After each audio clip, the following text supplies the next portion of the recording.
Et bien le bonjour à tous, j'espère que vous allez bien. Alors pour ce début d'année 2025, j'ai une surprise pour vous dans cette vidéo.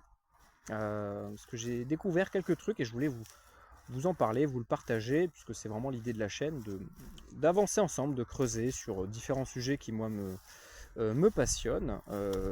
Et donc récemment, je vous avais sorti une vidéo sur le quartz, ce minéral qui est vraiment très intéressant, très fascinant et qui d'après moi est vraiment sous-exploité par rapport à ses vraies capacités techniques. Et donc si vous ne l'avez pas vu, allez la voir, ça va être vraiment très important pour la suite.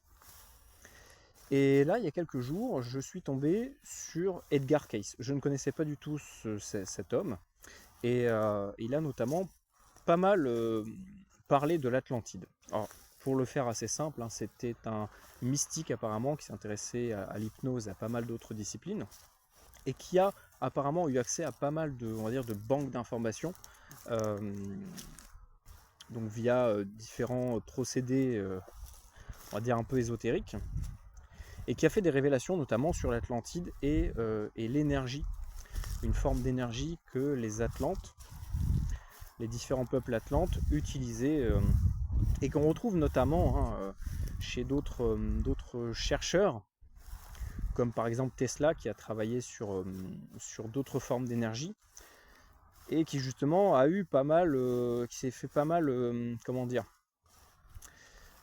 saboter son travail. Voilà. Et il avait apparemment développé un moyen de générer de l'énergie électrique à partir d'autres forces naturelles qu'on retrouve partout dans notre environnement. Et depuis des années, je ne comprenais pas vraiment pourquoi je m'intéressais à plein de sujets différents, enfin qui à première vue semblaient très différents les uns des autres. Et aujourd'hui, j'arrive enfin à faire le lien entre tout ça et je voulais vous en parler.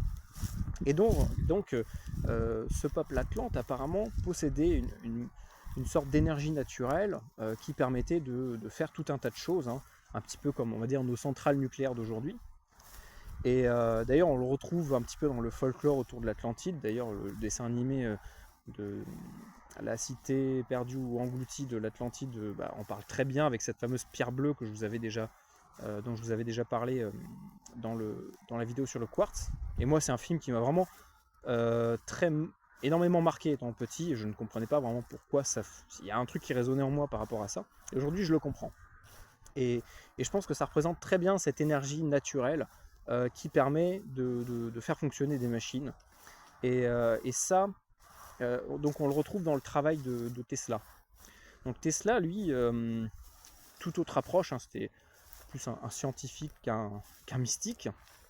En tout cas, lui aussi s'était intéressé à une autre forme d'énergie. Et on en parle de plus en plus aujourd'hui. Et donc j'aimerais vraiment introduire ce sujet sur la chaîne. Dites-moi si ça vous plaît, et si vous avez même des infos, si vous voulez, si vous avez des questions, quoi que ce soit, il n'y a aucun problème. On est là pour échanger, puis essayer de faire avancer le truc. Et là, lorsque j'ai découvert le travail d'Edgar Cayce, en fait, ça m'a semblé évident.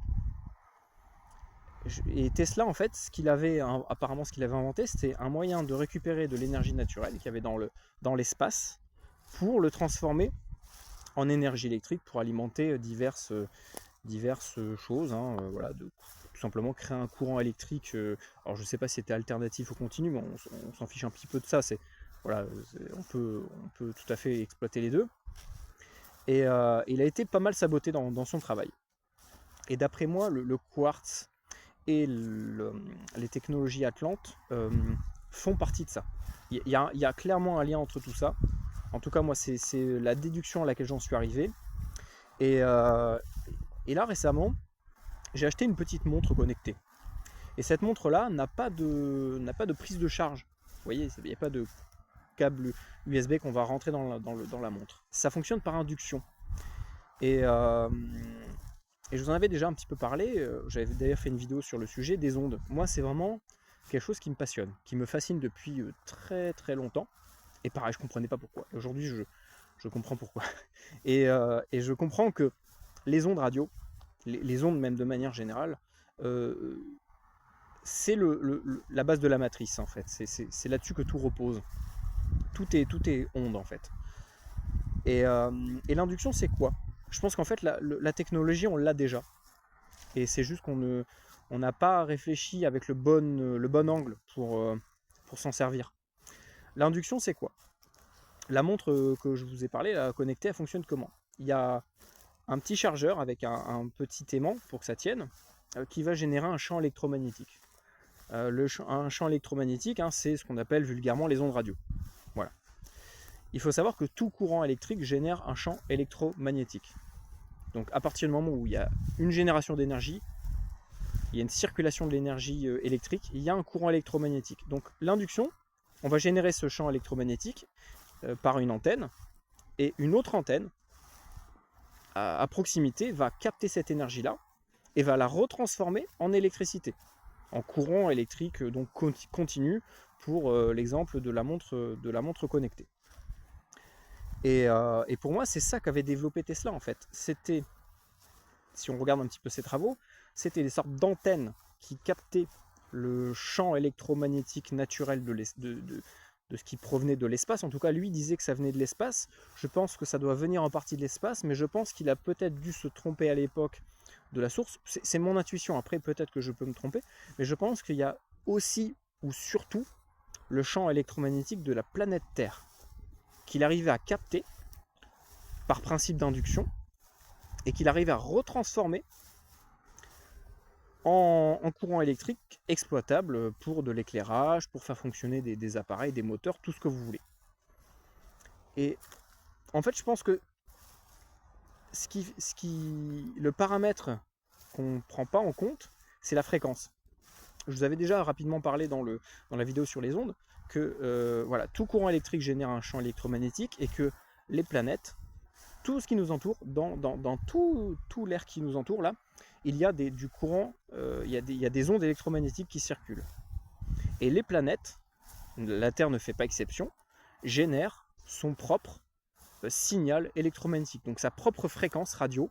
C'est ça, techniquement, hein, la radioastronomie, c'est quoi? C'est on va capter le signal radio d'une planète pour l'observer via son signal radio.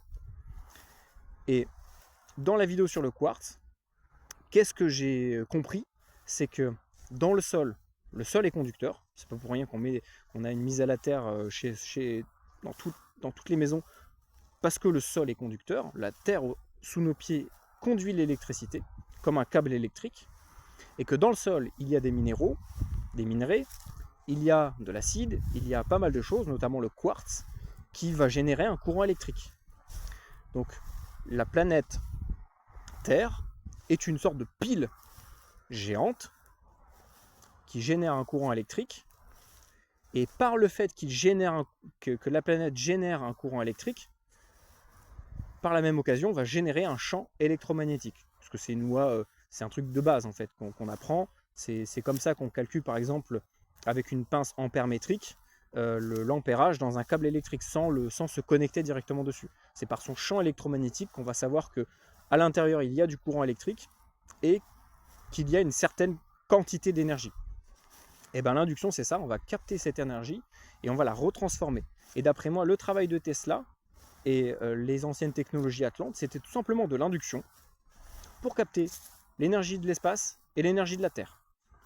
Je pense que le seul paramètre qu'on n'avait pas pris correctement en compte, c'était la fréquence. Je pense que selon les fréquences sur lesquelles on se règle, on peut capter par induction les champs électromagnétiques, soit de différentes planètes ou de l'espace de manière générale, ou de la Terre. Et c'est là que le quartz aussi rentre en jeu, parce que le quartz permet de générer une fréquence, et donc de régler la fréquence. Et je pense que ça a aussi un lien avec les pyramides, les anciens monuments qu'on ne comprend pas vraiment aujourd'hui à quoi ça servait. C'est pas pour rien, d'après moi, que les sommets des pyramides étaient en or, parce que c'était un conducteur, c'était une antenne géante, ce qui serait intéressant. Et d'ailleurs, même dans nos bâtiments, dans certaines cathédrales, on en reparlera parce que c'est un sujet qui m'intéresse énormément et que j'aimerais vraiment étudier en profondeur. On retrouve toujours des choses en lien avec les ondes électromagnétiques. On y reviendra une prochaine fois. Dites-moi ce que vous en pensez en commentaire. Si vous voulez soutenir la chaîne, il y a un Patreon et un Tipeee. C'est vraiment très important, ça me permet de continuer mon travail. Posez vos questions et je vous dis à très bientôt.